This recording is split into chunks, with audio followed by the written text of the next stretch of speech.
അപ്പം നമുക്ക് ഇന്നൊരു മാമ്പഴ പുളിശ്ശേരി വയ്ക്കാം. കണ്ടോ, ഇതൊക്കെ നമ്മുടെ പുളിശ്ശേരി മാങ്ങയാണ്, ചെറിയ പുളിശ്ശേരി മാങ്ങ. പിന്നെ വലിയ മാങ്ങ ഇട്ടിട്ടുണ്ട് കേട്ടോ. ഇത് മൊത്തം പുളിശ്ശേരി മാങ്ങ അല്ല. അപ്പോൾ ഇതിനകത്ത് ഉപ്പും മഞ്ഞൾപ്പൊടിയും മുളക് പൊടിയും കൂടെ ഇട്ട് നമ്മൾ വേവിച്ചുകൊണ്ടിരിക്കുകയാണ്. കണ്ടോ, നല്ലോണം വേവട്ടെ. വെന്ത് ഇതെല്ലാം ഇറങ്ങുമ്പോൾ ഈ ജ്യൂസി ഭയങ്കര സൂപ്പറാണ് കേട്ടോ. നമ്മൾ ഈ മാന്തള ഉണ്ടാക്കില്ലേ, അതിനിങ്ങനെയാണ് ഉണ്ടാക്കുന്നത് ഈ ജ്യൂസ്. ഞാനത് ഉണ്ടാക്കിയിട്ടേനായിരുന്നു നിങ്ങൾക്ക്, പക്ഷേ വെയിലില്ല, ഭയങ്കര മഴയല്ലേ ഇപ്പോൾ. മാങ്ങ കിട്ടിയപ്പോൾ, മാങ്ങയെല്ലാം പഴുത്ത് കിട്ടിയപ്പോൾ വെയിലില്ലാതായി മാറി. ഒരു ദിവസം ഉണ്ടാക്കാം, നല്ല വെയിൽ വരട്ടെ കേട്ടോ. അപ്പോൾ ഇന്ന് നമുക്ക് അടിപൊളി മാമ്പഴ പുളിശ്ശേരി നല്ല വെന്തിട്ടുണ്ട്. അപ്പോൾ അതിന് ഇനി നമുക്കതിൻ്റെ കൂട്ടൊക്കെ സെറ്റ് ചെയ്തുകൊണ്ട് വരാം. അപ്പം നമ്മുടെ മാങ്ങ ദാ ശരിയായിട്ടുണ്ട്, നല്ല സൂപ്പറായിട്ട് വന്നിട്ടുണ്ട് കണ്ടോ. അപ്പോൾ നമുക്കിനി അതിനകത്തിട്ട് കൂട്ട് ഒഴിച്ചു കൊടുക്കാം.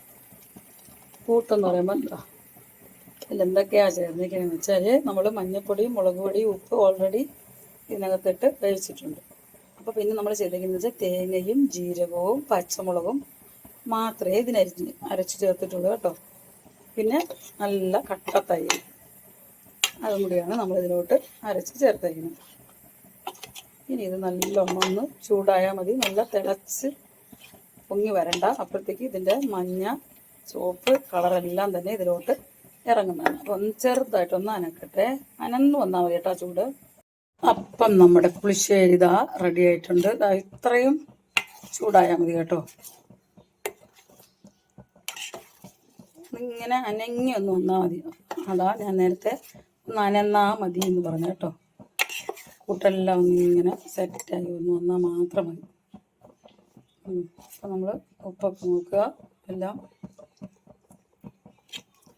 ഇതിൽ മധുരവും കൂടെ ഇട്ടാണ് ഉണ്ടാക്കുന്നത് കേട്ടോ. പക്ഷേ ഈ മാങ്ങയുടെ മധുരം കാരണം ഞാൻ ശകലം പോലും പഞ്ചസാരയോ ശർക്കരയോ ഒന്നും തന്നെ ഇട്ടിട്ടില്ല കേട്ടോ. അത്ര നല്ല മധുരമുണ്ട്. അപ്പോൾ ഇനി ഇതിന് നമുക്ക് ചെറിയ ചെറിയ കുമ്പളകൾ വരുന്നുണ്ട്, മതി. ഇതിൽ കൂടുതൽ നമുക്ക് വയ്ക്കേ വേണ്ട. ഇനി നമുക്ക് ഇതിനകത്ത് കടുക് താളിച്ചും കൂടെ ഒഴിച്ചാൽ നമ്മുടെ മാമ്പഴ പുളിശ്ശേരി റെഡി.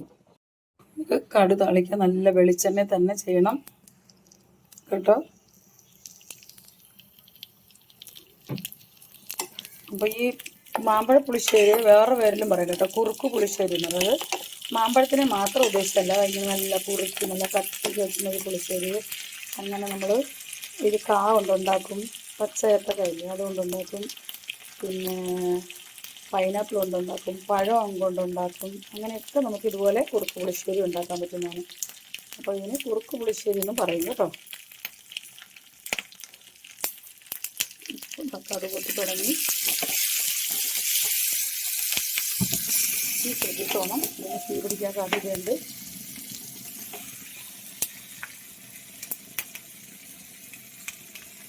ചെറിയ പാത്രത്തിലേക്ക് നമ്മൾ നോക്കി വേണം ചെയ്യാൻ കേട്ടോ.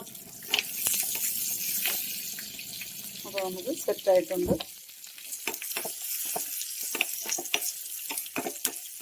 ഒരുപാട് കരിഞ്ഞ് ശരി അത് കേട്ടോ, ഇത്രേ പാടുള്ളൂ.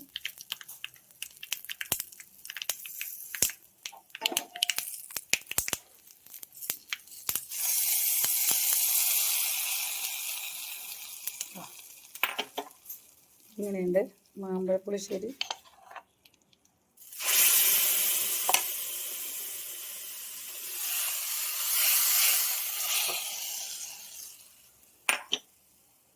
സൂപ്പറല്ലേ? എല്ലാവരും ഇതുപോലെ ട്രൈ ചെയ്ത് നോക്കണം കേട്ടോ. മധുരം മാങ്ങയുടെ മാത്രം മതി, നോക്കിയിട്ട് നിങ്ങൾ ഇടാവും കേട്ടോ.